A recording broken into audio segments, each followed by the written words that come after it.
لاہور میں صوبائی وزیر اقلیتی امور رمیش سنگھ اروڑہ کی صدارت میں ہونے والے اجلاس میں گرو نانک دیو جی کے جنم دن کے موقع پر انتظامیہ کے ساتھ میٹنگ کی اور سیکیورٹی کا جائزہ لیا۔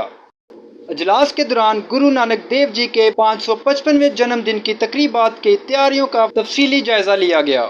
سکھ یاتریوں کی آمد اور قیام کے لیے رہائش کی فراہمی، رسومات کی ادائیگی اور نقل و حمل کے حوالے سے اہم امور پر بحث کی گئی۔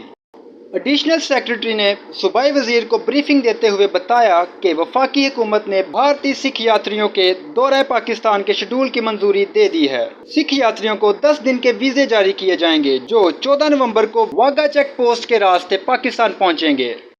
صوبائی وزیر رمیش سنگھ اروڑہ اور ایڈیشنل سیکرٹری سکھ یاتریوں کا استقبال کریں گے۔ واگا چیک پوسٹ پر یاتریوں کو گرو کا لنگر پیش کیا جائے گا اور انہیں براہ راست گردوارہ جنم استھان گرو نانک صاحب لے جایا جائے گا۔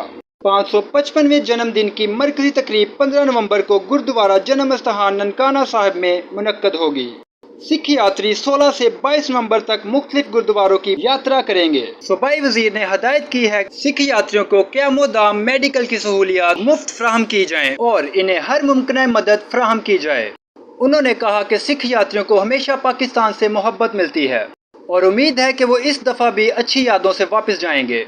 معلومات کا قابل اعتماد ذریعہ CRC، جڑے رہیں CRC کے ساتھ۔